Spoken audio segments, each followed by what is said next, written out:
Ogni festa ha il suo dolce di riferimento. Non è Natale senza gli struffoli, non è Carnevale senza chiacchiere e sanguinaccio, ecco, non è San Giuseppe senza la zeppola. Nel trittico della pasticceria napoletana se il babà è Sua Maestà, il re. Se la sfogliatella è la principessina, la regina madre è di certo la pastiera. Un dolce antichissimo, sorto nel convento di San Gregorio Almeno, proprio nel centro antico di Napoli. Ma per fare la pastiera a quell'epoca era veramente complicato, si muovevano 3 continenti, perché al grano e alla ricotta italiana le suore mischiavano il cedro, che era libanese, la cannella, che era srilanchese, la vaniglia, che era messicana, l'acqua millefiori della costiera amalfitana. Vi rendete conto? Un melting pot di storie e di culture straordinario, un dolce veramente universale. Ecco perché piace veramente a tutti.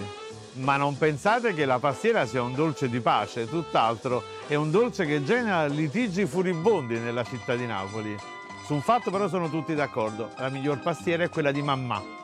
La pettola alta no, la pettola sottile, crema pasticcera sì, crema pasticcera no, il grano intero, il grano passato. Beh, insomma, Montecchi e Capuleti si scontrano per determinare qual è la migliore pastiera napoletana. Di certo però la pastiera mette di buon umore, sì, è terapeutica. Si racconta infatti che Maria Cristina di Savoia, la prima moglie di Ferdinando II Borbone, il re che domina il regno di Napoli nella prima metà dell'Ottocento, era soprannominata la Reginella Santa, la regina che non sorride mai, la reginella triste.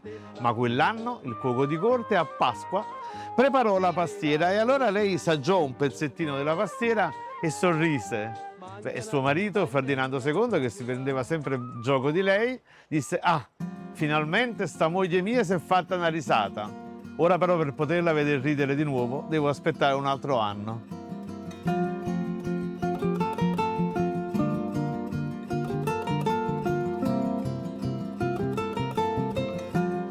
Il lunedì in Albis, nelle gite fuori porta, oltre alla pastiera, è necessario però portare almeno altri 3 alimenti.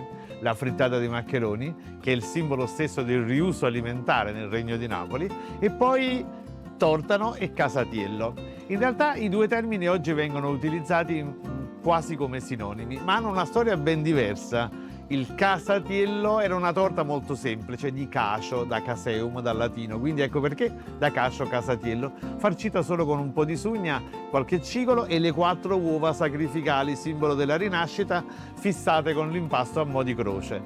Dall'altra parte il tortano, una pettola farcita di ogni ben di Dio, ogni tipo di formaggio, ogni tipo di salumi, che veniva arrotolata e ritorta nel ruoto. Ecco perché dalla torsione tortano.